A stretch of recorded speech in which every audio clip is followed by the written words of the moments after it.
Ibu bapak yang dikasihi Tuhan, Shalom. Puji syukur kepada Tuhan kita Yesus Kristus. Jikalau di pagi yang baru ini, di hari yang baru ini, di penghujung bulan Agustus tahun 2022, kita masih diberi kesehatan oleh Tuhan, sehingga di pagi yang baru ini kita semua boleh kembali ke rumah Tuhan ini untuk beribadah memuji kebesaran nama Tuhan. Sidang jemaat kami undang bangkit berdiri. Mari ibadah kita mulai. Kita angkat satu pujian. Hormat Maha Besar Tuhan.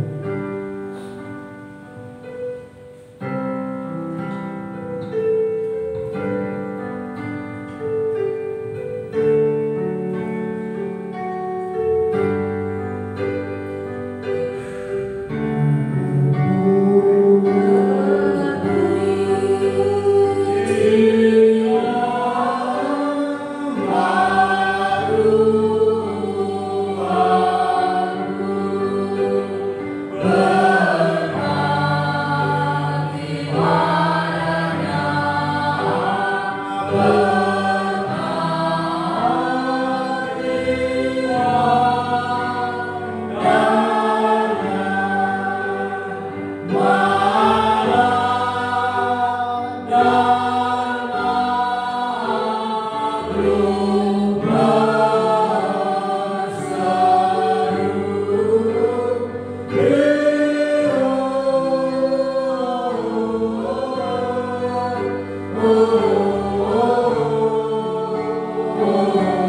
Bapak Ibu yang dikasihi Tuhan Yesus Kristus, marilah kita habiskan ibadah kita pada minggu ini dengan berkata, pertolongan kita adalah dalam nama Tuhan yang menjadikan langit dan bumi.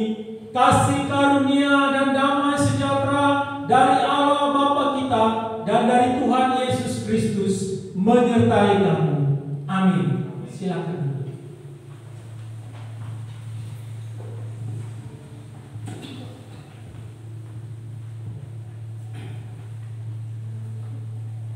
Mas pembimbing pada pagi hari ini terambil dari Kolose 3 ayat 5 sampai yang ke-6. Begini bunyi firman Tuhan. Karena itu matikanlah dalam dirimu segala sesuatu yang duniawi, yaitu percabulan, kenajisan, hawa nafsu, nafsu jahat, dan juga keserakahan yang sama dengan penyembahan berhala. Semuanya itu mendatangkan murka Allah atas orang-orang durhaka. Amin. Biarlah bacaan Mas pembimbing ini boleh menguatkan iman kita di dalam kita mengikut Tuhan. Sebelum kita melanjutkan ibadah pada pagi hari ini, marilah terlebih dahulu kita masuk dalam doa pengucapan syukur dan pengakuan dosa. Mari kita berdoa. Bapa surgawi, Allah pencipta langit dan bumi beserta isinya, Allah yang kami sembah dan yang kami puji di dalam nama Tuhan Yesus Kristus. Tuhan, di pagi yang baru ini, hari yang baru ini, sungguh kami mengucap syukur oleh karena pemeliharaan Tuhan dalam satu minggu yang telah kami lewati. Tuhan telah memberkati kami, baik keselamatan, kesehatan yang Tuhan berikan kepada kami. Tuhan, sebelum kami lanjutkan puji-pujian ini ya Tuhan, ampuni akan setiap dosa dan pelanggaran kami yang kami lakukan di dalam hidup kami ya Tuhan. Segala pelanggaran, segala dosa yang seringkali kami meninggalkan Tuhan, yang seringkali kami kurang percaya di hadapan Tuhan, dan yang seringkali kami tidak taat di hadapan Tuhan. Tuhan, kami mohon ampun ya Bapa, dan sekiranya layakkanlah pelayanan kami pada pagi hari ini. Tuhan, kami juga serahkan untuk anak-anak-Mu yang masih dalam perjalanan. Kiranya juga Tuhan sertai, antarkan mereka sampai di tempat ini dengan keadaan selamat. Terima kasih Bapa di surga. Kami serahkan jam ibadah pada pagi hari ini, awal, pertengahan hingga kami boleh mengakhirinya nanti, hanya di dalam pimpinan kuasa Tuhan. Hanya di dalam nama Tuhan Yesus Kristus kami berdoa dan mengucap syukur. Amin.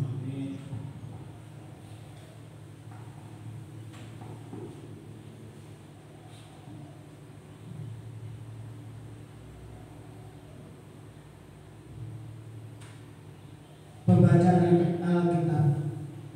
Berita anugerah pengampunan seperti tertulis dalam kitab.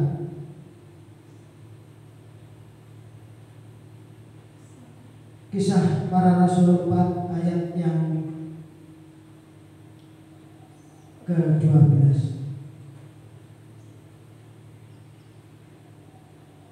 Maaf, kami ulangi lagi. Kepada setiap orang yang telah mengaku dosa dan bertobat, disampaikan berita anugerah pengampunan seperti tertulis dalam kitab Kisah Para Rasul 4 ayat yang ke-12.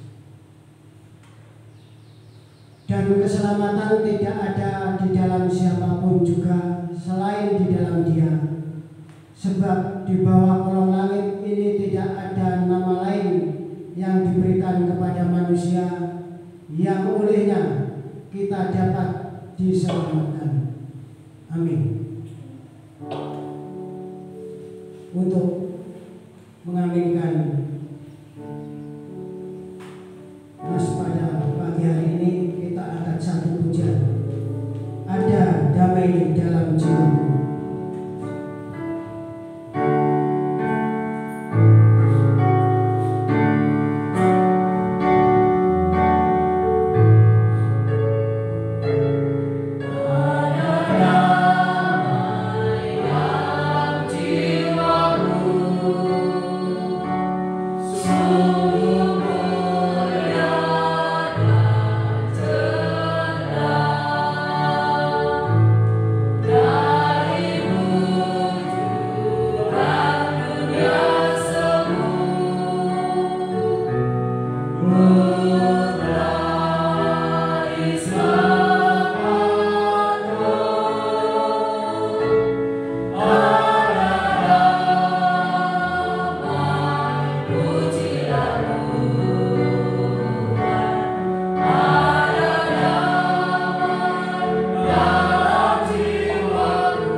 Jemaat kami undang bangkit berdiri.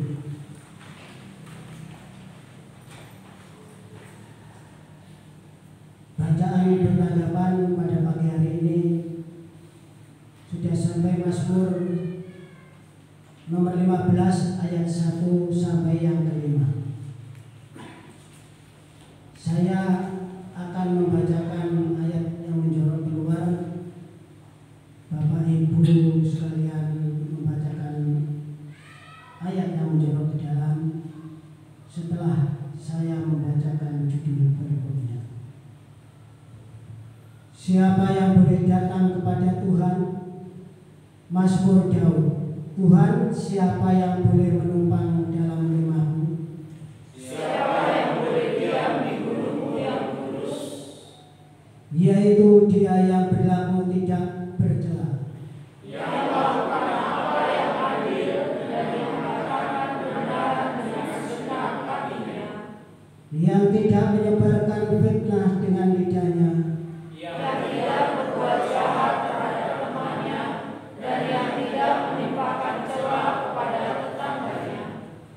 yang memandang hina orang yang tersinggir, tetapi memuliakan orang yang takut akan Tuhan, yang berpegang pada sumpah walaupun rugi, yang tidak meminjamkan uangnya dengan memakan riba, dan tidak menerima suap melawan orang yang tak bersalah. siapa yang berlaku demikian tidak akan goyah selama-lamanya. Amin. Jemaat dipersilakan duduk. Untuk merespon bacaan pertanggapan ini, kita angkat satu pujian, hanya dekat Allah saja.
Ya baik, shalom. Untuk kesekian kalinya kesaksian melalui pujian ini, kiranya pada setiap minggu di mana keluarga per keluarga boleh menyaksikan kita kasih Tuhan, kita boleh bersama-sama juga diteguhkan dan dikuatkan. Tidak secara kebetulan juga lagu tadi ini hanya dekat Allah saja aku tenang. Nah, pujian yang akan saya naikkan juga judulnya Tenang Bersama. Kiranya memberkati Bapak Ibu sekalian.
kiranya pujian yang dibawakan oleh keluarga Bapak Marcel ini boleh memberkati kita semua, di mana pujian ini dikatakan bahwa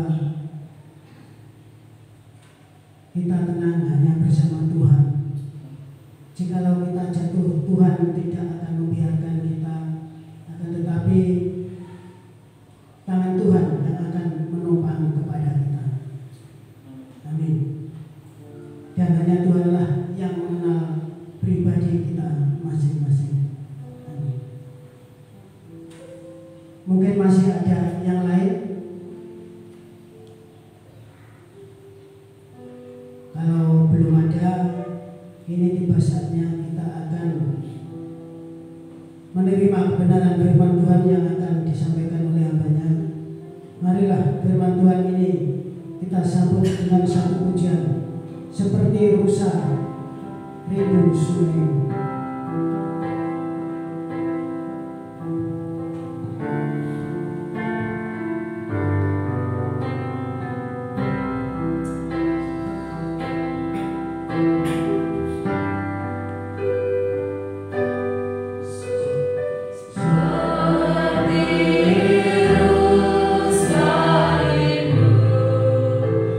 Sungai jiwaku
Benar ya Tuhan, seperti rusa yang merindukan sungai yang berair, demikianlah kami merindukan Engkau Tuhan.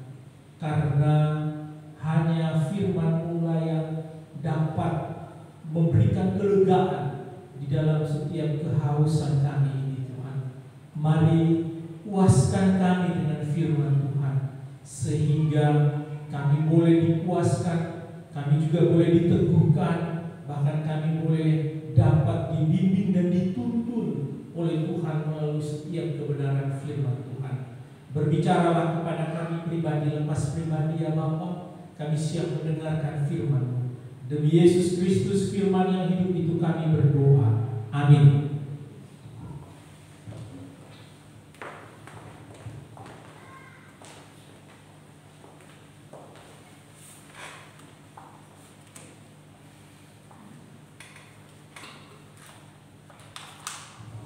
Ya, shalom. Shalom. Selamat pagi Bapak Ibu. Selamat pagi. Ya, puji nama Tuhan, kita boleh kembali bersama-sama beribadah di hari Minggu yang terakhir di bulan yang ke-8 ini. Dan kita akan bersama-sama menutup bulan kebangsaan kemerdekaan dengan judul khotbah kemerdekaan dalam Kristus. Kemerdekaan dalam Kristus.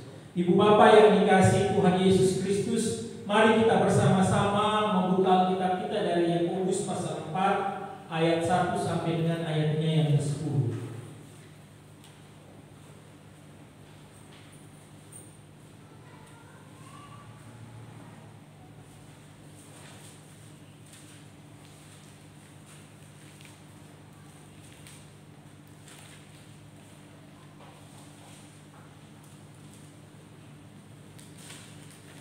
Yakobus pasal 4 ayat 1 sampai dengan ayatnya yang ke-10.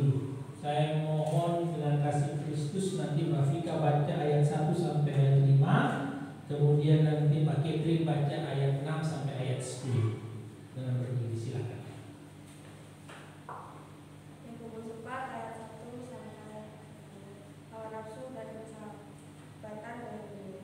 Dari manakah datangnya sengketa dan pertengkaran di antara kamu? Bukankah datangnya dari hawa nafsu yang saling berjuang di dalam dirimu? Kamu mengingini sesuatu tetapi kamu tidak memperolehnya. Lalu kamu membunuh, kamu iri hati tetapi kamu tidak mencapai tujuanmu. Lalu kamu bertengkar dan kamu berkelahi. Kamu tidak memperoleh apa-apa karena kamu tidak berdoa. Atau kamu berdoa juga tetapi kamu tidak menerima apa-apa karena kamu salah berdoa. Sebab yang kamu minta itu hendak kamu habiskan untuk memuaskan hawa nafsu. Hai kamu, orang-orang yang tidak setia, tidakkah kamu tahu bahwa persahabatan dengan dunia adalah permusuhan dengan Allah?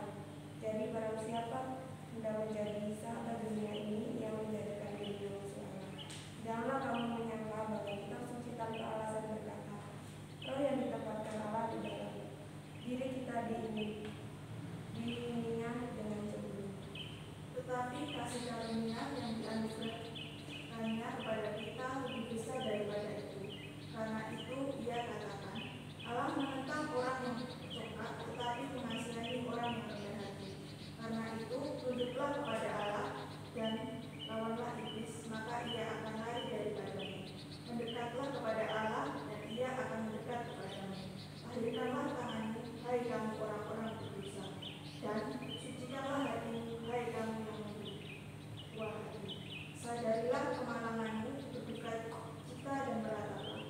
hendaklah ketawamu kamu ganti dengan ratap dan sukacitamu dengan sukacita. Rendahkanlah dirimu di hadapan Tuhan dan Ia akan memberikan kamu. Amin. Terima kasih. Demikian jauh pembacaan firman Tuhan kita pada pagi ini. Kita yang berbahagia adalah kita yang membaca, merenungkan, serta melakukannya di dalam kehidupan kita hari lepas hari. Ibu Bapak yang dikasihi Tuhan Yesus Kristus, nats pembimbing tadi diambil dari Kolose pasal 3 ayat 5 dan 6. Dia katakan, karena itu matikanlah dalam dirimu segala sesuatu yang duniawi, percabulan, kenajisan, hawa nafsu, nafsu jahat, keserakahan, semuanya itu mendatangkan murka Allah. Nah, menarik dikatakan bahwa matikanlah dalam dirimu. Nah, kalau bicara matikan aja, kalau kita memerlukan untuk membunuh seekor binatang aja kita perlu alat. Untuk mematikan dalam diri kita sesuatu yang duniawi sebenarnya sudah dilakukan oleh Tuhan. Tuhan bilang itu semua mati bersama-sama dengan kematiannya, dan kita dibangkitkan bersama-sama dengan kebangkitannya. Artinya apa? Sebenarnya kita sudah punya senjata untuk mematikan segala sesuatu yang duniawi tersebut. Tetapi justru kita tidak dapat melakukan itu. Bahkan kita masih terbelenggu, terikat, terantai. Yang seharusnya ini kita sudah menjadi orang-orang yang merdeka. Dimerdekakan dari hawa nafsu. Kalau kita lihat di sini hawa nafsu dan persahabatan dengan dunia. Dimerdekakan dari segala sesuatu yang duniawi. Dan orang Kristen sebenarnya sudah punya kunci untuk dapat melakukan atau melaksanakan hal tersebut dengan mematikan segala sesuatu yang duniawi. Secara cepat saya akan lihatkan untuk ini siapa Yakobus yang menulis surat Yakobus ini ya. Jadi dia bukan saudara Yohanes atau dia bukan rasul dari Yesus Kristus, karena dia dibunuh oleh Herodes di pasal Kisah Para Rasul pasal 2 ayat 12 ayat 2, membunuh saudara Yohanes dengan pedang. Jadi ini bukan Yohanes Yakobus rasul Yesus Kristus, bukan. Yang kedua, ia adalah saudara tirinya Tuhan Yesus. Dalam Matius 13 ayat 55 dikatakan, bukankah ia ini anak tukang kayu? Bukankah ibunya bernama Maria dan saudaranya Yakobus, Simon, Yusuf, Simon dan Yudas? Jadi Yakobus yang menulis surat Yakobus yang kita baca ini adalah saudaranya Yesus, saudara tirinya Yesus Kristus. Kemudian Yakobus ini justru baru bertobat setelah Yesus bangkit. Yakobus saudaranya Tuhan Yesus ini. Jadi dari awal dia pun tidak percaya kepada Tuhan Yesus Kristus. Yohanes 7 ayat 5 katakan, sebab saudara-saudaranya sendiri pun tidak percaya kepadanya. Salah satunya Yakobus yang menulis surat Yakobus ini.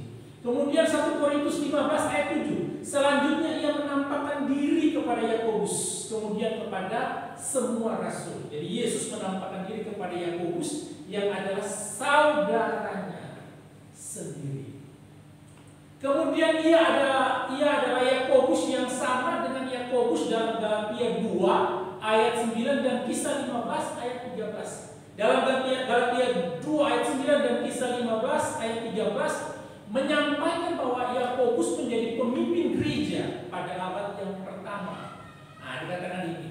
Dan setelah melihat kasih karunia yang dianugerahkan kepadaku, ini kata Paulus ya, maka Yakobus, Kefas dan Yohanes yang dipandang sebagai soko guru jemaat berjabat tangan dengan aku ini Paulus, dan dengan Barnabas sebagai tanda persekutuan, supaya kami pergi kepada orang-orang yang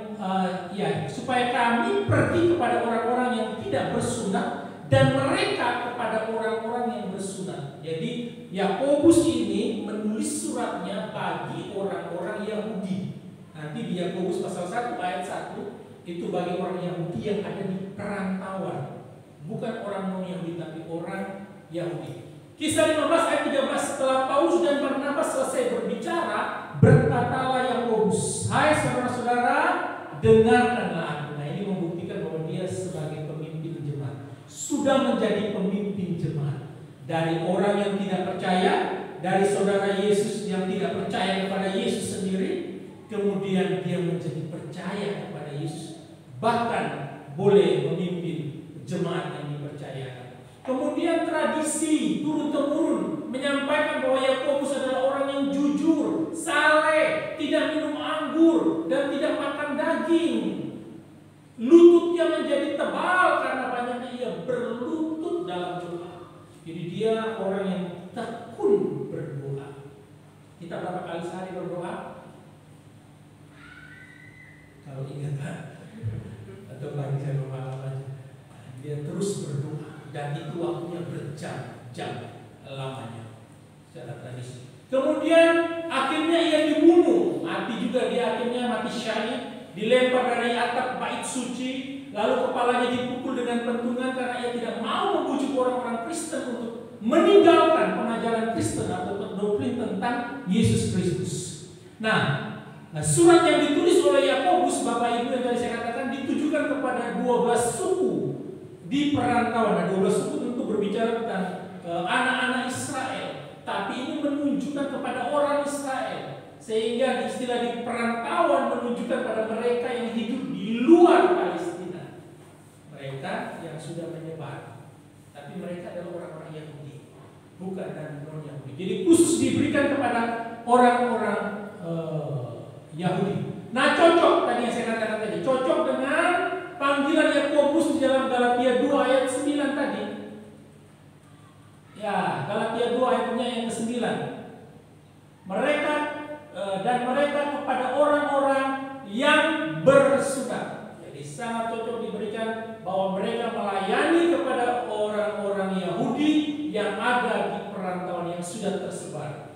Jadi semua ini bisa disimpulkan bahwa Yakobus menunjukkan suratnya kepada orang-orang Kristen Yahudi yang tersebar di luar Israel atau di luar Palestina. Bapak Ibu secara singkat. Dan kita bisa melihat bagaimana apa yang disampaikan oleh Yakobus mengenai hawa nafsu dan persahabatan dengan dunia ya. Nah, kita tidak apa namanya, tidak puas kalau kita tidak mengutip kata-kata Bung Karno ya. Kata-kata Bung Karno ini dia katakan, perjuanganmu lebih mudah karena mengusir penjajah, tetapi perjuanganmu akan lebih sulit karena melawan bangsamu sendiri. Itu kata-kata Bung Karno. Bangga kita sebagai orang Blitar ya, luar biasa sekali bahwa Bung Karno menyampaikan hal tersebut dengan begitu semangat ya, dengan begitu semangat.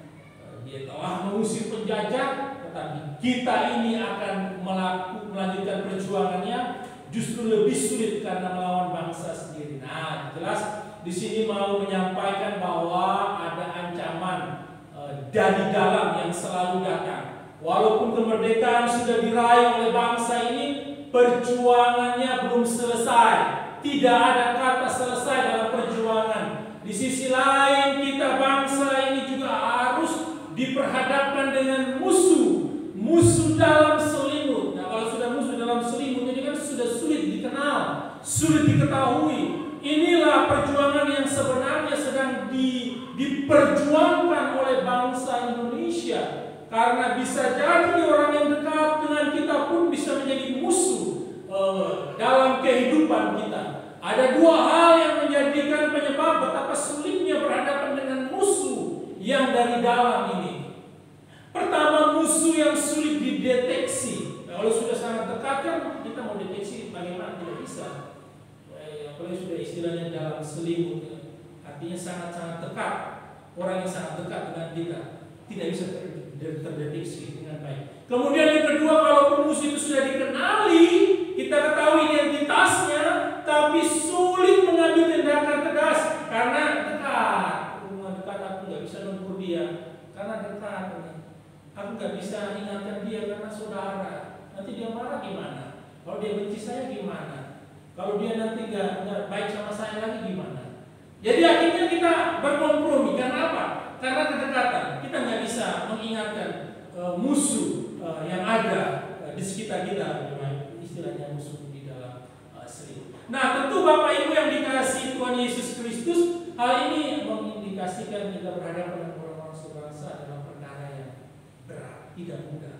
Berhadapan dengan orang-orang yang bersama-sama dengan kita sebagai bangsa dan negara, baik di dusun, di RT, di RW, di desa, itu tidak mudah. Kita bisa berhadapan dengan mereka yang bisa baik dengan kita hari ini, besok mungkin sudah tidak baik dengan kita. Nah, Alkitab di sini jelas menyoroti, jelas mau menyampaikan, jelas mau mengingatkan bahwa perjuangan berat kita juga itu adalah melawan hawa nafsu dalam diri, bukan hawa nafsunya orang lain, bukan hawa nafsunya suami atau hawa nafsunya istri atau anak-anak, bukan. Tetapi justru yang berat adalah kita harus berhadapan dengan hawa nafsu yang ada dalam diri kita sendiri. Tidak mudah, tetapi bukan berarti tidak bisa. Sehingga kita tidak boleh menyerah untuk terus melawan hawa nafsu yang berkuasa dalam diri kita. Oleh karena apa? Kalau tidak kita lawan, akibatnya kita akan terus diperbudak oleh hawa nafsu itu, sehingga kita tidak bisa bebas menjalani kehidupan kita sebagai anak-anak Allah. Karena apa? Karena kita terbelenggu, kita terikat, dan itu dari diri kita, bukan dari orang lain. Ibu bapak yang dikasihi Tuhan Yesus Kristus, hawa nafsu adalah keinginan, ambisi yang itu berasal di luar Tuhan. Dan menurut Yakobus dikatakan bahwa nafsu adalah inang atau induk yang melahirkan berbagai masalah, sengketa, pertengkaran, perkelahian, dan lain-lain. Hawa nafsu ada dalam diri manusia, dan itu bukan dari luar, tapi dari dalam diri kita masing-masing. Mari kita bersama-sama juga sebagai manusia dengan mudah menuduh orang lain lah yang mengakibatkan hal ini terjadi pada diriku. Tidak, tapi Yakobus mau menyampaikan bahwa biar masalah itu bukan pada orang lain, tetapi pada diri kita sendiri. Akar persoalan bukan pada pihak lain atau orang lain, tetapi tetap pada diri kita sendiri. Karena itu perlu ada kesediaan untuk kita introspeksi diri kita, untuk kita mau diingatkan, supaya kita tidak cenderung menyalahkan orang lain atau pihak lain akan apa yang telah terjadi pada diri kita. Justru kita yang harus autokritik atau mengkritik diri kita sendiri. Mari kita melihat penjelasan teks yang disampaikan dalam Yakobus pasal 4 ayat 1 sampai dengan ayat 10. Hawa nafsu atau keinginan atau iri hati di sini terjadinya karena adanya konflik dalam diri kita. Dalam diri setiap orang Kristen yang sejati pasti ada konflik antara keinginan roh dan juga keinginan daging. Keinginan roh dan juga keinginan daging. Keinginan roh pasti berlawanan dengan keinginan daging. Tetapi selain itu juga ada konflik antara keinginan daging satu dan keinginan daging yang lain. Atau hawa nafsu yang satu dengan hawa nafsu yang lain. Ayat Galatia 5 ayat 17 katakan, sebab keinginan daging berlawanan dengan keinginan roh, dan keinginan roh berlawanan dengan keinginan daging. Karena keduanya bertentangan, sehingga kamu setiap kali tidak melakukan apa yang kamu kehendaki. Mau buat baik, keinginan daging lebih dominan menguasai kita, sehingga kita lalu melakukan keinginan daging tersebut. Keinginan roh menjadi kalah. Nah, ini konflik yang ada di dalam diri kita. Kita harus bisa memilih. Kalau kemarin hari Jumat ibu-ibu berbicara tentang pilihan yang benar, kita katakan bahwa kalau pilihan itu mudah, maka orang Kristen tidak mungkin salah memilih. Dia pasti akan memilih Tuhan, dia pasti akan mengutamakan Tuhan, dia pasti akan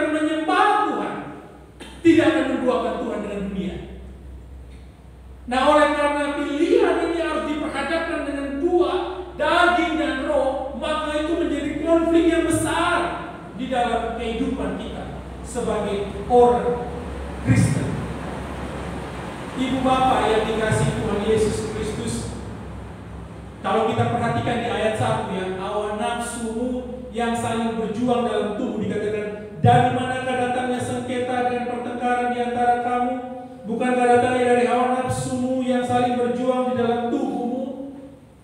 Hawa nafsu dia pakai bentuk jamak, jadi bukan cuma satu, tapi ada beberapa, lebih dari satu yang mengganggu kita, yang terus mengusik kita, yang terus membuat kita tidak nyaman, dan akhirnya kita bisa menjualkan Tuhan di dalam kehidupan kita. Yang kedua, ada konflik antara diri kita dengan orang lain.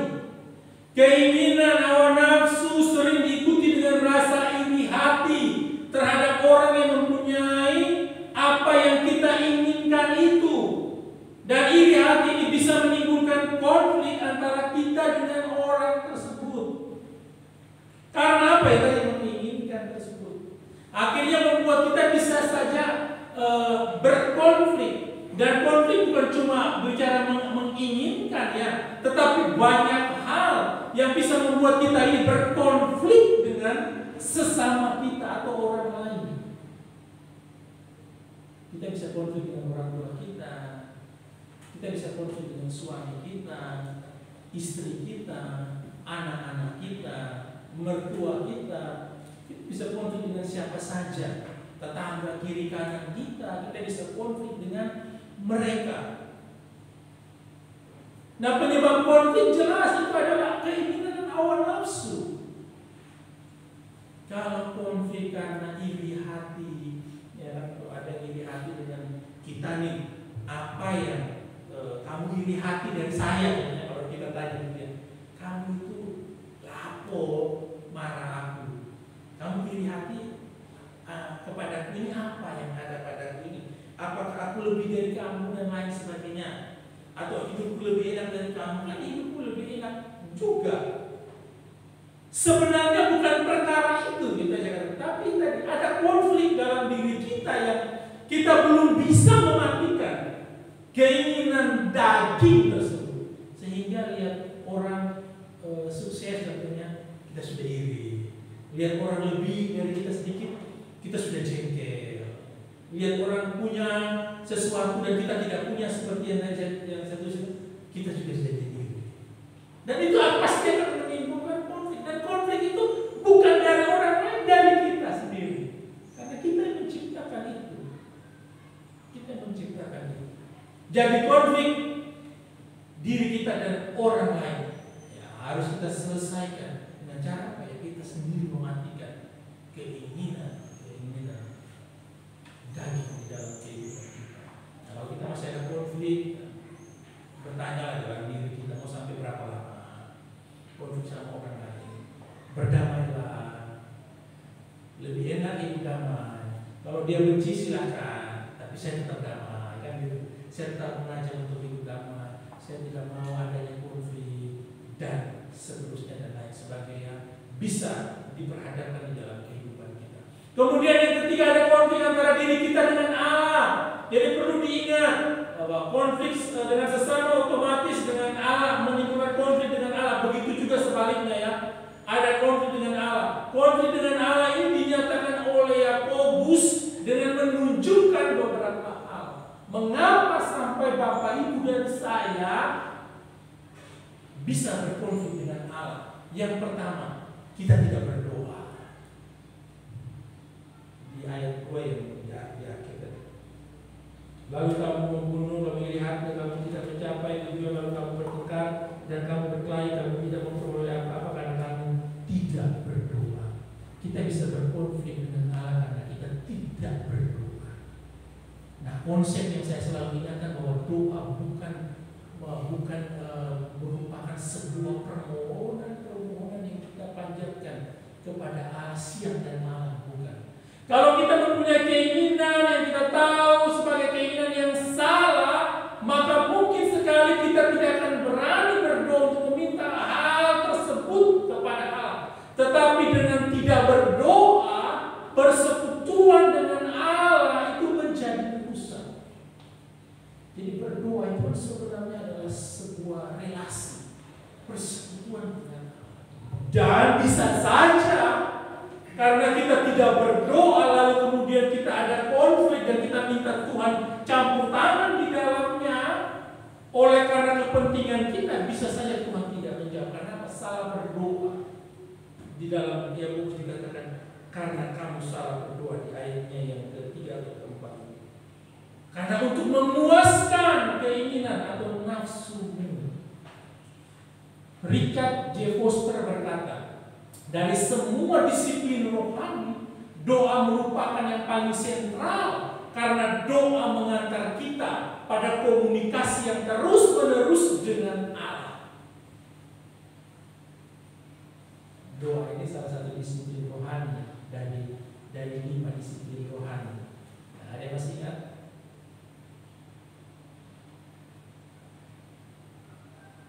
Saat itu baca firman, bersaksi, bersekutu, berdoa. Berdoa disiplin yang paling sentral karena mengantar kita pada komunikasi dengan doa merupakan hak istimewa anak Tuhan untuk berkomunikasi dengannya. Dan permohonan bukanlah inti dari doa. Berdoa dalam memasuki komunikasi untuk bergaul dengan Allah. Jadi hak istimewa kita untuk berbicara dengan Allah itu doa. Sampaikan. Nah, bisa jadi kita berkonflik dengan Allah karena kita tidak berdoa. Atau kita berdoa tetapi kita salah berdoa. Karena untuk memuaskan keinginan daging kita. Ibu bapak yang dikasihi Tuhan Yesus Kristus, mari kita ubah konsep kita berdoa. Bagaimana kita mulai membangun relasi dengan Tuhan, berbicara dengan Tuhan. Nah, kemarin filosofi di majalah itu kan bagus tuh. Kita berdoa, kita sampaikan untuk orang lain, semuanya terakhir baru diri kita. Mungkin selama ini kita doa kita egois untuk saya, berkat saya, berkati saya, berkati keluarga saya, berkati ladang saya, berkati ternak saya, berkati Tuhan, berkati.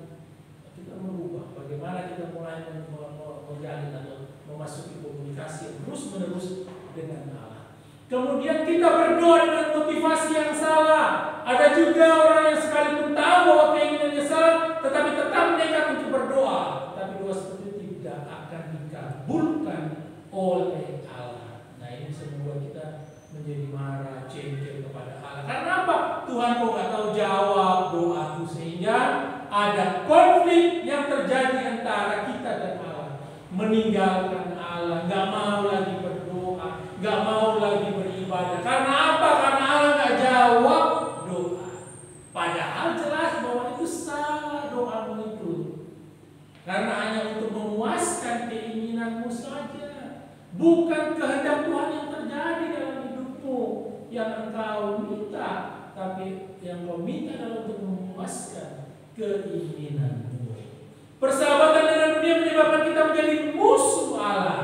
Orang Kristen yang bersahabat dengan dunia oleh Yakobus dikatakan sebagai musuh Allah. Orang yang tidak setia, ayat 4. Musuh Allah dan orang yang tidak setia.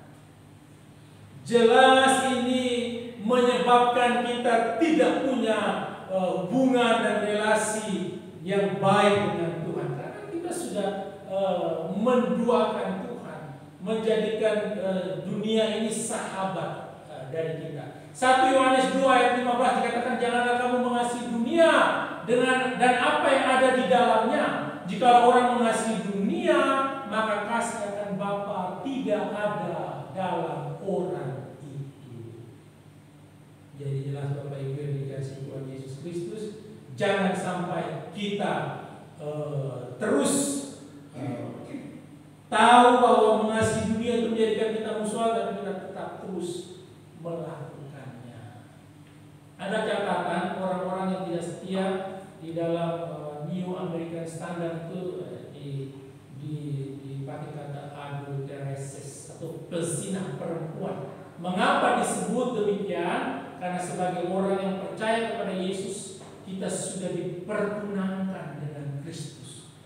Jika kita menyimpang cinta dunia, maka kita akan disebut sebagai pesina perempuan yang sudah menduakan Tuhan. Di mana Kristus adalah calon mempelai dan kita adalah mempelai perempuan. Jadi kalau kita bersahabat dengan dunia, maka terjadilah penyelewengan rohani sehingga kita disebut pesina perempuan. Nah, seperti ini kalau kita memilih, ini berapa kali saya sering sampaikannya. Makanya saya katakan kalau kita diperhadapkan dengan dua pilihan antara ibadah dan kita jalan-jalan, paling kita lebih senang jalan-jalan. Antara ibadah dengan pesta, mungkin kita akan pilih pesta. Inilah yang membuat kita lalu tidak mengutamakan Tuhan. Antara pekerjaan dan uang dengan Tuhan, mungkin kita akan memilih uang atau pekerjaan. Inilah yang membuat kita menjadi seorang pesina. Nah, saya katakan kalau pilihan kemarin itu mudah, maka pasti kita tahu bagian mana yang kita pilih, Allah atau dunia. Kemudian yang kedua, asal usul nafsu, keinginan, iri hati. Di dalam New American, di dalam New International Version, atau apakah kamu menyangka bahwa kitab suci tanpa alasan berkata, roh yang disebabkannya tinggal di dalam kamu sangat iri hati. Jadi terjemahan ini ada problem ya Bapak Ibu ya. Ada dua problem di sini dikatakan. Yang dimaksud roh itu Roh Kudus atau roh kita. Dalam bahasa asli, roh itu tidak dimulai dengan huruf besar, sekalipun itu menunjukkan Roh Kudus dalam bahasa aslinya. Jadi dia tetap pakai huruf kecil. Yang kedua masalahnya, dalam Perjanjian Lama tidak ada ayat yang berbunyi seperti itu. Lalu mengapa dalam ayat ini dikatakan kitab suci berkata, di dalam ayatnya yang kelima, kalau versi terjemahan baru dikatakan, janganlah kamu menyangka bahwa kitab suci tanpa alasan berkata. Tetapi Bapak Pendeta Budi Asali ini menjawab dan mengharmoniskan apa yang menjadi problem, dua problem tadi. Dikatakan yang dimaksud dengan roh di sini adalah roh kita, bukan roh Allah. Bukan roh Allah. Jadi tadi lihat ada kebingungan roh Allah atau roh kita. Walaupun dalam terjemahan lama itu bahasa aslinya tidak ada huruf besar dan kecil mengenai roh, sama mau roh Allah maupun roh manusia. Pak Budi katakan bahwa roh di sini dalam konteks ayat 5 adalah roh kita, roh manusia. Yang kedua, memang dalam Perjanjian Lama tidak ada ayat seperti itu, karena Yakobus tidak mengutip dari satu ayat. Ia mengucapkan kalimat itu berdasarkan beberapa ayat dalam Perjanjian Lama. Jadi kata-kata roh yang disebabkan tinggal di dalam kamu sangat iri hati, artinya roh kita condong pada iri hati. Nah, ada contoh di dalam Kejadian 6 ayat 5 dan Kejadian 8 ayat 21. Kecenderungan hati manusia berbuat jahat ketika manusia jatuh dalam dosa, melakukan dosa. Kecenderungan hati manusia cenderung melakukan hal-hal yang berdosa. Jadi ayat 5, karena kita adalah manusia yang lahir dari dosa, maka kita pasti juga condong pada iri hati. Iri hati. Dan itu tipis sekali ketika kita timbul iri hati di dalam hati kita ini. Dan hanya kita saja bisa mematikan sifat iri hati tersebut, supaya sampai menggerogoti hidup dan hati dan hidup kita. Nah, obatnya adalah kasih karunia Allah. Ayat 6 diterjemahkan di sini di dalam NIV dikatakan, tetapi Ia memberi kasih karunia yang lebih besar. Karena itu kitab suci berkata, Allah menentang orang yang jongkak, tetapi memberi kasih karunia kepada orang yang rendah hati. Jadi kasih karunia lah yang menjadi penawar atau yang mampu menjadikan kita ini mencintai Allah dan semua yang ada pada diri Allah. Tapi Ibu Bapak yang dikasihi Tuhan Yesus Kristus, kecondongan kita pada dosa menyebabkan kita condong pada iri hati. Ayat 5. Tetapi pemberian kasih karunia dari Allah bisa mengatasi semuanya, sehingga memungkinkan kita untuk tidak iri hati. Ayat 6b mengatakan bahwa kasih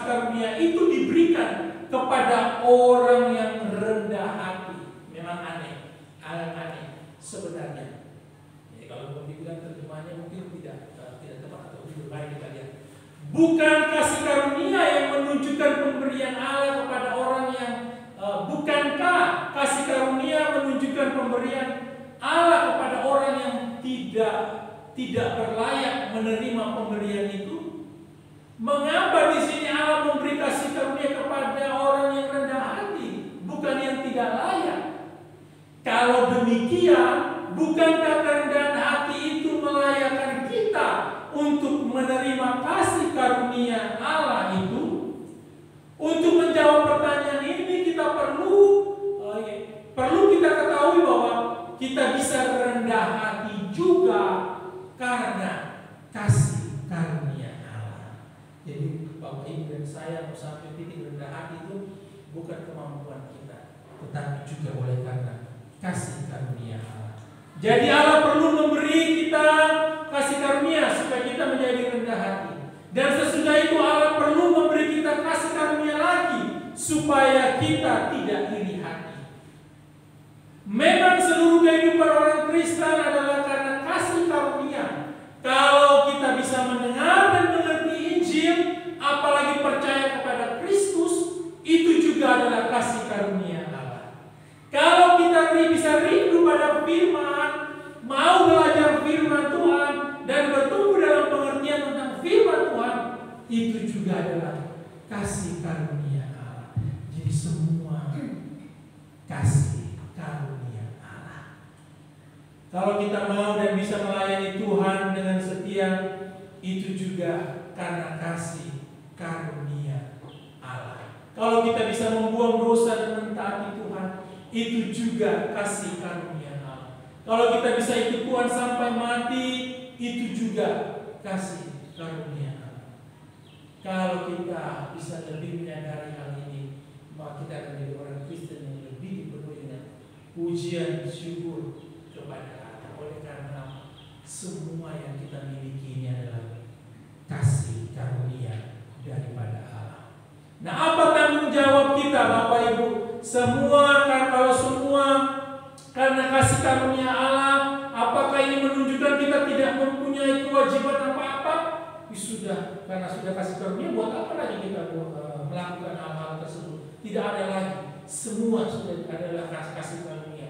Apakah kita perlu berpangku tangan menanti datangnya kasih karunia Allah itu? Tentu tidak, Bapak. Tetapi kita punya tanggung jawab.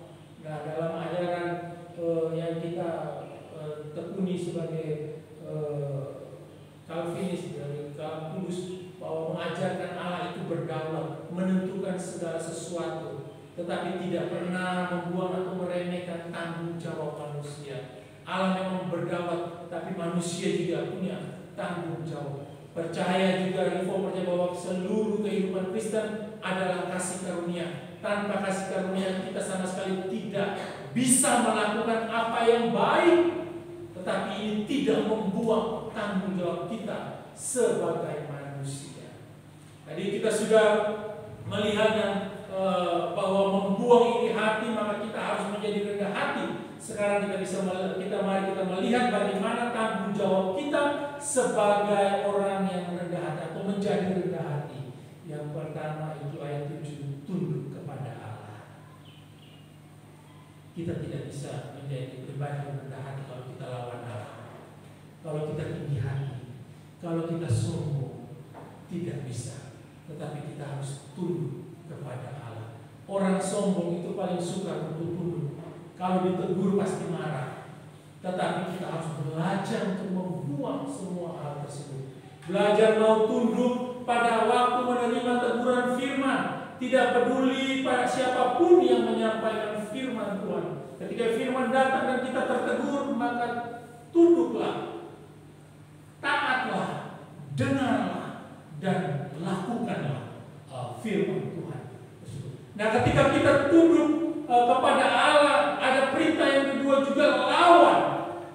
Ketundukan kita kepada Allah ini bukan tunduk yang pasif, tetapi aktif. Kita dengan memberikan perlawanan kepada sejak. Kita tidak bisa tunduk kepada Allah pada saat yang sama juga mau tunduk kepada iblis. Tidak bisa. Maka saya katakan tunduk kepada Allah bukan tunduk yang pasif. Tunduk kepada Allah harus aktif, yaitu apa? si jahat. Kalau aku orang yang baik hati tunduk kepada Allah, sama iblis itu tunduk juga, kan dia juga dari saat surga itu dilempar ke bumi. Tidak bisa demikian.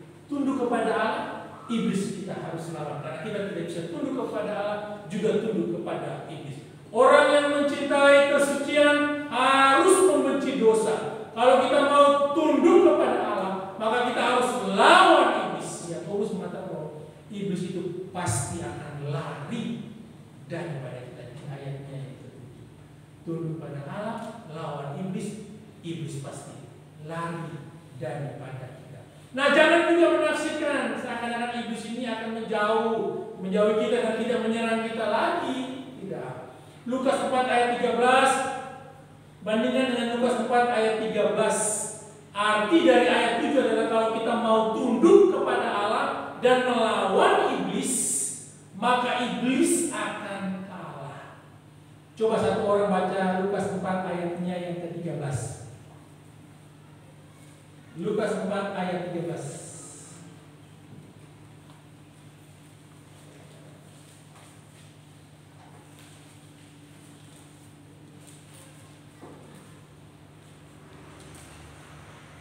Lukas 4 ayat 13. Sesudah iblis mengakhiri semua pencobaan itu, ia mundur daripadanya dan menunggu waktu yang baik. Ya, menunggu waktu yang baik. Kalau kita hari ini nggak bisa dikalahkan oleh sejahat, dia tunggu waktu yang baik. Kalau kita tidak bisa dikalahkan dengan tahta, dia tunggu nanti dengan wanita atau dengan pria. Kalau kita tidak bisa ditaklukkan dengan harta, maka dia tunggu waktu yang tepat untuk menjatuhkan kita. Maka itu lawanlah iblis. Kemudian mendekat kepada Allah di ayatnya yang ke-8.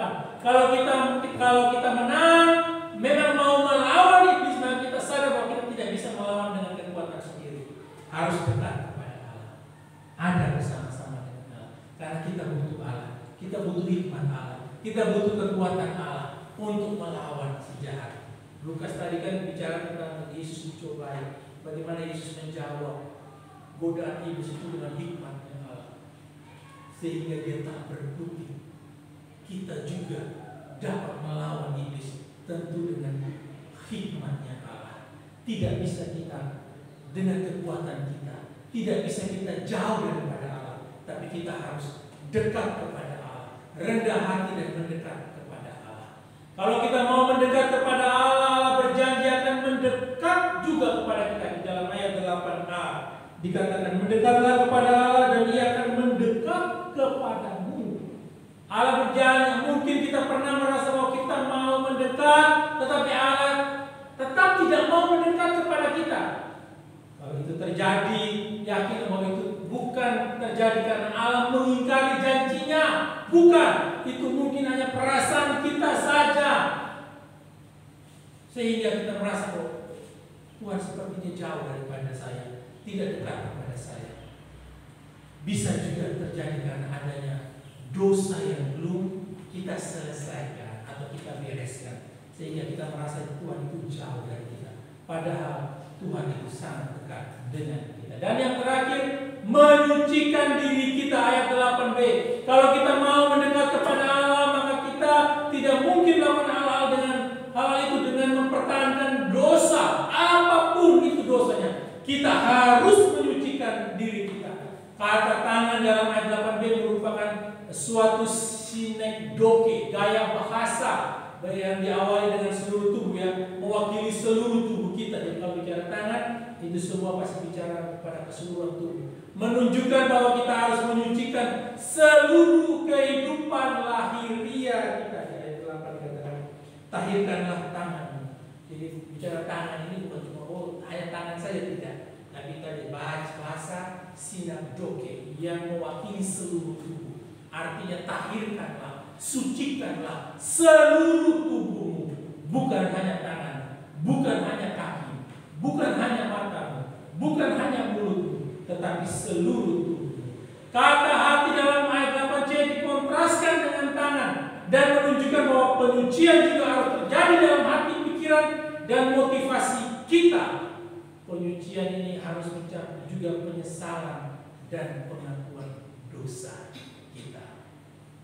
barang siapa setia dan adil, barang siapa mengaku dosanya kepada dia, maka dia adalah setia dan adil yang akan mengampuni segala dosa serta pelanggaran kita. Nah, ini dibaca ayat 9 dan ayat 10. Dikatakan, bersedihlah, berkabung dan merataplah, hendaklah tertawamu diganti dengan perkabungan dan sukacitamu dengan kemurungan.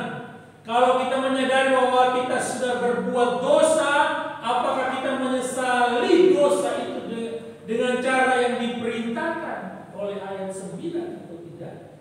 Ketika kita menyesali, sadarilah kemalanganmu, berduka cita dan merataplah, hendaklah tertawa kamu ganti dengan ratap dan sukacitamu dengan duka cita. Oleh karena apa? Karena dosa.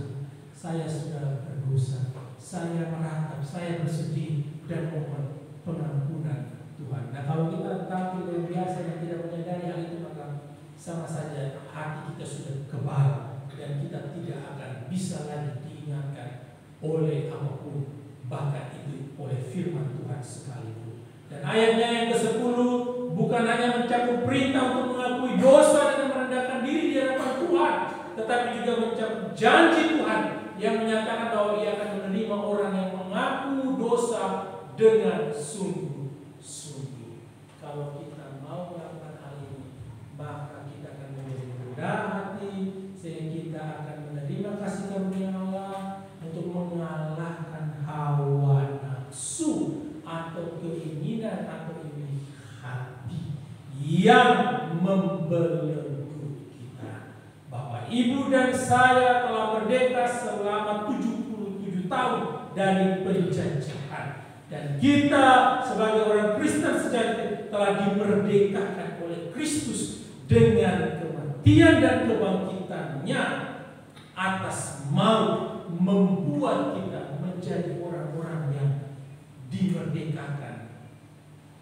Di dalam Roma 6 ayat 8, kamu telah dimerdekakan dari dosa dan menjadi hamba kebenaran. Kalau kita sudah dimerdekakan, dibebaskan, dilepaskan, bahkan kita dibebaskan dari keterikatan hawa nafsu, maka jangan lagi mau menjadi hamba kejahatan, tapi mari kita menjadi hamba kebenaran.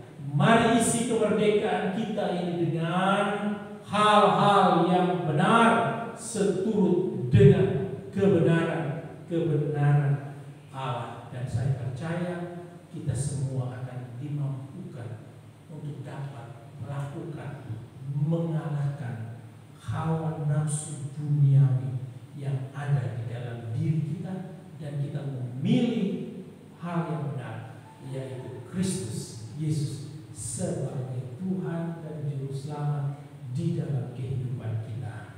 Amin. Mari kita berdoa. Terima kasih Tuhan Yesus Kristus. Bersyukur karena kami telah dimerdekakan dari dosa.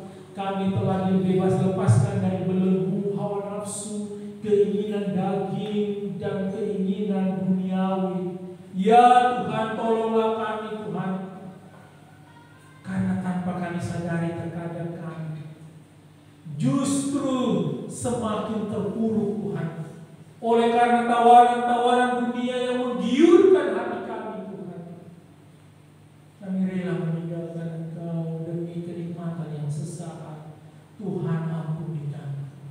Pada pagi ini kami mau berkomitmen untuk sungguh-sungguh mengutamakan Engkau dan percaya kepada Engkau ya Tuhan. Bahkan kami juga boleh dapat diberikan kemampuan untuk memilih yang benar antara keinginan daging dan keinginan roh. Terima kasih Tuhan Yesus Kristus. Mari mampukan kami semua jemaat-Mu yang ada di kita kabur. Kami sadar akan keterbatasan dan kelemahan kami ya Tuhan, tetapi kami tidak mau terus hidup di dalam dosa dan pelanggaran yang ada. Kami mau bangkit, kami mau hidup menjadi baru di dalam Engkau Tuhan, dan terus mengalahkan keinginan-keinginan dunia yang begitu rupa menyerang kami hari demi hari. Tuhan Yesus, tolong kami. Tuhan Yesus, teguhkan kami, dan Tuhan Yesus mampukan kami menjadi pelaku-pelaku kebenaran firman-Mu. Di Di dalam nama Tuhan Yesus Kristus, firman yang hidup itu, kami berdoa. Amin.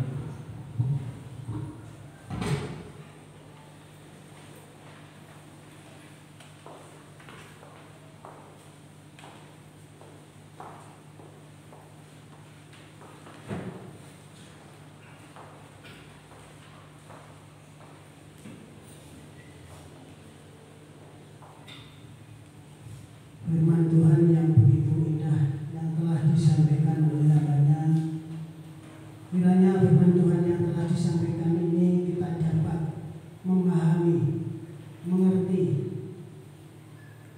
dan kiranya firman Tuhan ini tertanam di setiap hati kita, sehingga kita dapat melakukan di dalam kehidupan kita sehari-hari, dan kiranya firman Tuhan ini boleh bertumbuh, berkembang, berbuah di dalam Tuhan. Amin. Ibu bapak yang dikasihi Tuhan, kami undang untuk bangkit berdiri bersama dengan umat Tuhan di segala tempat. Marilah kita memperbarui iman percaya kita dengan mengucapkan pengakuan iman rasuli.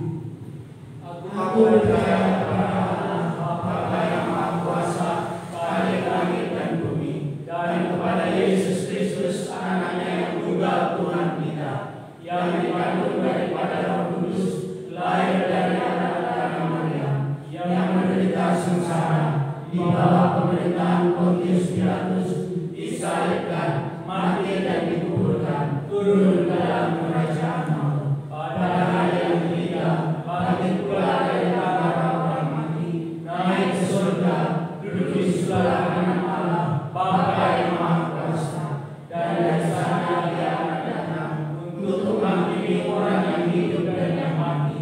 Aku percaya kepada Roh Kudus, gereja yang kudus dan am, persekutuan orang kudus, pengampunan dosa, kebangkitan orang mati, dan hidup yang kekal. Amin. Cuma dipersilakan duduk. Pada saat ini doa syafaat. Bapak Ibu, mari kita tundukkan kepala dan kita menangis syafaat kita. Terima kasih Bapa di surga, kami bersyukur untuk kesempatan kami beribadah pada minggu pagi ini Tuhan. Terima kasih untuk waktu yang Tuhan berikan kepada kami, dan terima kasih juga untuk Roh Kudus yang menolong kami untuk kami boleh dapat mengambil bagian yang paling indah di dalam kehidupan kami sebelum kami melakukan semua aktivitas kami di minggu ini Tuhan, bahkan di bulan yang akan datang. Kami boleh datang kepada Tuhan, memohon belas kasih Tuhan, memohon kekuatan Tuhan, memohon penyertaan Tuhan. Karena kami sadar bahwa kami tidak dapat berjalan sendiri. Kami sadar kami tidak dapat melakukan apapun itu tanpa Tuhan. Kami butuh Tuhan, kami butuh kekuatan Tuhan, kami butuh pertolongan Tuhan. Bahkan kami butuh juga penyertaan Tuhan senantiasa selalu. Terima kasih Tuhan Yesus Kristus, terima kasih Tuhan. Kami juga datang pada pagi ini Tuhan, selain ucapan syukur yang kami naikkan kepada Tuhan, kami juga datang membawa setiap pergumulan yang ada Tuhan.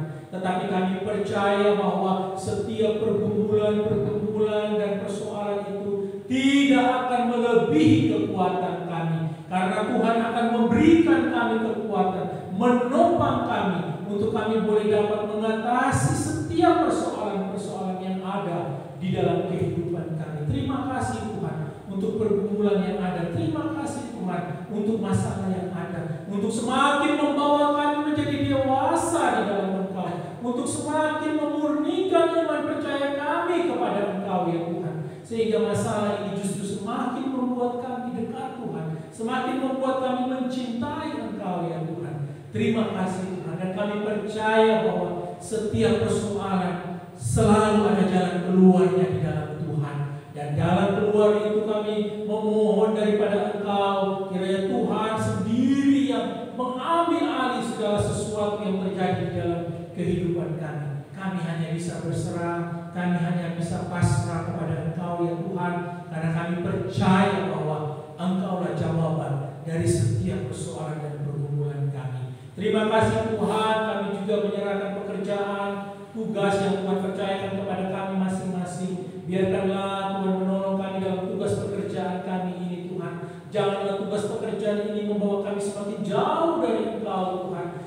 biarkanlah tugas pekerjaan ini membawa kami semakin dekat dan bersyukur kepada Engkau, karena semua itu datangnya daripada Engkau. Berkati ternak kami, berkati sawah ladang kami, berkati usaha-usaha kami, bahkan berkati kami yang bekerja di kantor, kami yang bekerja di sekolah, kami yang bekerja di dalam dusun gunung maupun di luar dusun gunung, kami yang bekerja di luar negeri. Tuhan Yesus memberkati di dalam setiap bidang profesi kami masing-masing. Tuhan, terima kasih buat pekerjaan yang Tuhan berikan, yang itu membuat kami bertanggung jawab atas kehidupan keluarga kami masing-masing. Tuhan, terima kasih untuk setiap pekerjaan yang boleh mencukupkan setiap kebutuhan kami semua, ya Tuhan.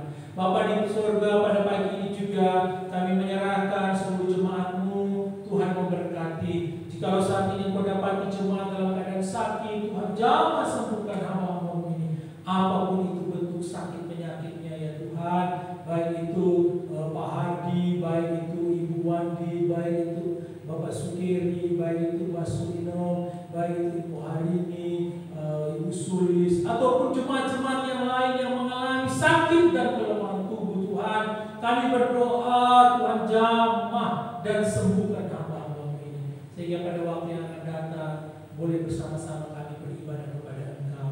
Tuhan, kami juga berdoa bagi jemaat-Mu yang saat ini sedang menempuh pendidikan. Tuhan, dari anak-anak kami, dari tingkat SD sampai di perguruan tinggi, berkatilah ya Tuhan, memberkati setiap proses studi mereka yang mereka jalankan, sehingga biarkanlah proses ini boleh menolong mereka untuk meraih apa yang mereka cita-citakan, dan Tuhan pakai mereka di dalam bidang profesi mereka nanti masing-masing untuk melayani Engkau, ya Tuhan. Mari kami menyerahkan anak-anak kami, Tuhan, satu persatu, Tuhan. Bahkan kami berdoa buat Happy yang dan keluarga yang dalam perjalanan ke kampus di Kediri. Tuhan juga sertai, menolong dia ya Bapa, sehingga semua perjalanan boleh berjalan dengan baik, lancar, dan proses perkuliahan nantinya boleh juga dia lakukan dengan baik dan benar seturut dengan kehendak Tuhan. Kami juga berdoa dan menyerahkan ya Tuhan bagi Gereja Kristen Kalam Kudus Boro dalam setiap kegiatan dan proses pelayanan yang ada. Tuhan, berkatilah ya Tuhan. Kiranya Tuhan menolong setiap kami jemaat-Mu, setiap kami pengurus, setiap kami aktivis, setiap kami gembala, untuk kami boleh bersama-sama bergandengan tangan dapat memberikan yang terbaik kepada Engkau ya Tuhan. Ampuni kami Tuhan Yesus jikalau kami masih belum dapat memberikan yang terbaik. Tuhan, kiranya Tuhan mengajarkan kami hari demi hari, sehingga kami boleh berproses bersama Engkau di dalam setiap pelayanan yang ada. Kami juga berdoa untuk setiap calon pengurus yang akan datang. Berkatilah ya Tuhan. Kiranya Tuhan taruh hati Tuhan untuk boleh bersama-sama melaksanakan tugas dan tanggung jawab yang ada Tuhan, sehingga kami boleh bersama-sama dapat melayani Engkau Tuhan. Kami juga berdoa dan menyerahkan proses kependetaan di wilayah Blitar. Tuhan menolong, biarlah seluruhnya proses ini berjalan seturut dengan kehendak Tuhan saja. Terima kasih Tuhan Yesus. Kami juga tidak lupa menyerahkan ya Tuhan setiap rencana-rencana pelayanan yang akan terjadi pada bulan yang akan datang hingga pada bulan Desember. Kiranya Tuhan menolong setiap rencana-rencana pelayanan yang ada. Biarkanlah semuanya seturut dengan kehendak Tuhan, dan pelayanan boleh berjalan dengan baik dan lancar, dan kami boleh terus bertumbuh di dalam Engkau Tuhan, dan semakin mencintai Engkau oleh karena setiap program dan rencana pelayanan yang boleh berjalan ini Tuhan. Terpujilah nama-Mu Bapa di surga. Kami menyerahkan setiap pergumulan-pergumulan kami lainnya yang tidak bisa kami sebutkan satu persatu. Bahkan kami menyerahkan setiap kehidupan kami masing-masing Tuhan, dengan persoalan dan pergumulan pribadi. Kiranya Tuhan menolong kami, dan kiranya Tuhan juga menjawab setiap doa dan permohonan kami tepat pada waktu Tuhan, seturut dengan kehendak Tuhan saja. Terpujilah nama-Mu Bapa. Inilah doa dan sembahyang kami di dalam nama Tuhan Yesus Kristus, Tuhan dan Juru Selamat kehidupan kami. Kami mengucap syukur dan berdoa. Amin.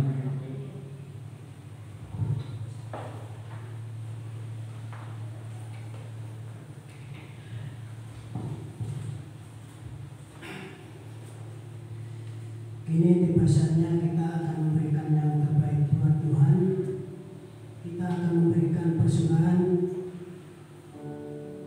Tetapi sebelumnya ada firman Tuhan di dalam 2 Korintus 9 ayat yang ke-7 dan ke-8 yang mengatakan, hendaklah masing-masing memberikan menurut kerelaan hatinya, jangan dengan sedih hati atau karena paksaan, sebab Allah mengasihi orang yang memberi dengan sukacita.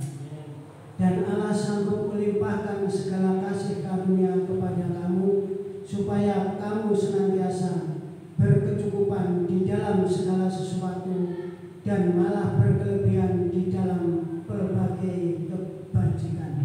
Amin. Untuk petugas kantong boleh ke Ibu Wakira.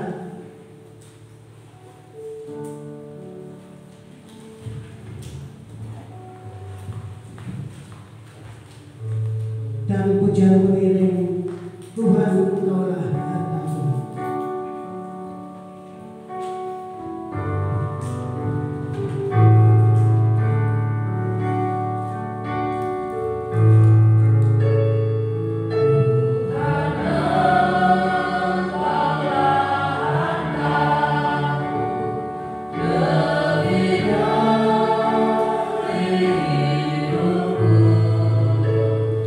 Ya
Ini kita akan menutup ibadah pada pagi hari ini. Kita akan memuji pujian doksologi, diteruskan doa berkat oleh hambanya. Sidang jemaat kami undang bagi berdiri.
Kiranya kita terus diberikan kesempatan untuk bersaksi di dalam kehidupan kita, agar nama Tuhan dimuliakan dan ditinggikan. Mari sebelum kita pulang, kita arahkan hati pikiran kita kepada Tuhan, serta terimalah berkat-Nya. Kasih dari Allah Bapa di surga, anugerah dari Tuhan kita Yesus Kristus, dan persekutuan dengan kuat kuasa Roh Kudus kiranya tinggal dan memberkati Bapak Ibu jemaat sekalian, mulai dari sekarang ini sampai selama-lamanya. Amin.